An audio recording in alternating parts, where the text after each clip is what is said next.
கர்நாடக மாநிலத்தில் இருவேறு சம்பவங்களில் 2 குற்றவாளிகள் போலீசாரால் காலில் சுட்டு பிடிக்கப்பட்ட சம்பவம் பெரும் பரபரப்பை ஏற்படுத்தியுள்ளது.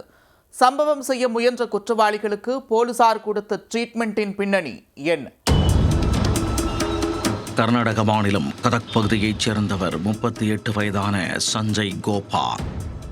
இவர் மீது 12 கொள்ளை வழக்குகள், ஒரு கொலை முயற்சி வழக்கு என ஏராளமான வழக்குகள் உள்ளன.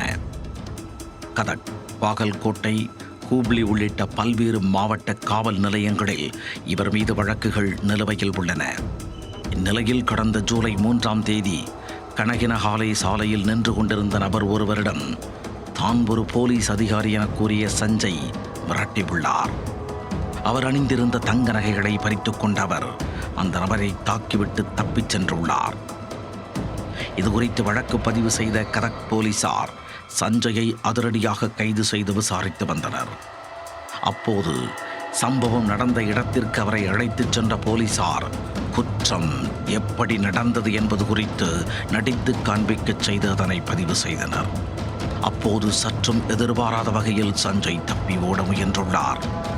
தடுக்க முயன்ற தலைமை காவலர் பிரகாஷை பிடித்து தள்ளிவிட்டு கீழே கிடந்த கல்லை எடுத்து பிரகாஷ் மீது தாக்குதல் நடத்தியுள்ளார். இதனைக் கண்டு அதிர்ச்சி அடைந்த காவல் ஆய்வாளர் சங்கவேஷ் குற்றவாளி சஞ்சயை நோக்கி துப்பாக்கியால் சுட்டார். அவரது வலது காலை தோட்டா துடைத்துச் சென்றது. சுரண்டு விழுந்த சஞ்சயை மீட்ட போலீசார் அவரை சிகிச்சைக்காக மருத்துவமனைக்கு அழைத்துச் சென்றனர். வழிப்பறி வழக்கில் குற்றவாளி சுட்டு பிடிக்கப்பட்ட சம்பவம் பெரும் பரபரப்பை ஏற்படுத்தியது. இந்நிலையில் 2 நாள் இடைவெளியில் இதேபோல் மற்றொரு சம்பவம் அரங்கேறி அதிர்ச்சியை ஏற்படுத்தியுள்ளது. மேற்கு வங்க மாநிலத்தைச் சேர்ந்த பிரணாப் துலாய் என்பவர் பெலகாவி பகுதியில் நகைக்கடை ஒன்றில் வேலை பார்த்து வந்தார்.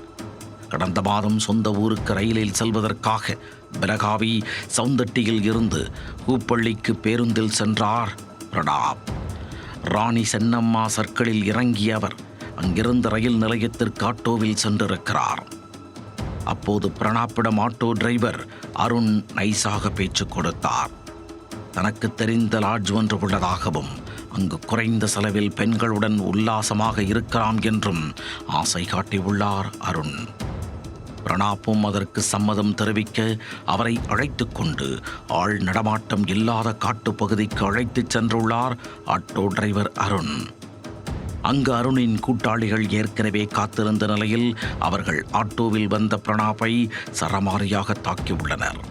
அவரிடமிருந்து பணம், தங்கச் செயின், செல்போன் உள்ளிட்டவற்றை பறித்து கொண்டு துரத்தி விட்டுள்ளனர். இதுகுறித்து ஹூப்பள்ளி ரூரல் காவல் நிலையத்தில் பிரணாப் புகார் அளிக்க போலீசார் வழக்கு பதிந்து ஆட்டோ டிரைவரை தேடி வந்தனர். போலீசாரின் தேடுதல் வேட்டையில் அருண் 2 தினங்களுக்கு முன் கைது செய்யப்பட்டார்.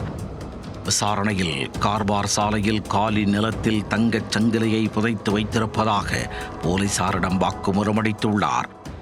நகையை பறிமுதல் செய்ய வெள்ளிக்கிழமை காலை 6 மணிக்கு அவரை போலீசார் அழைத்துச் சென்றனர். அப்போது அவர் கூறிய இடத்தில் இருந்து மண்ணில் புதைத்து வைக்கப்பட்டிருந்த நகையை மீட்டனர்.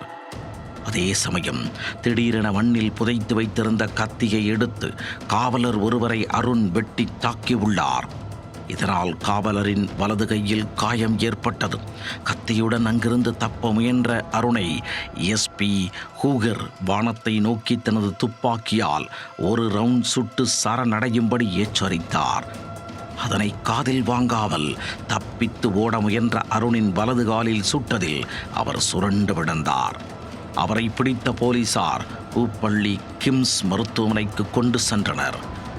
இருவேறு சம்பவங்களில் குற்றவாளிகள் துப்பாக்கியால் சுட்டு பிடிக்கப்பட்ட சம்பவம் பெரும் பரபரப்பை ஏற்படுத்தியுள்ளது.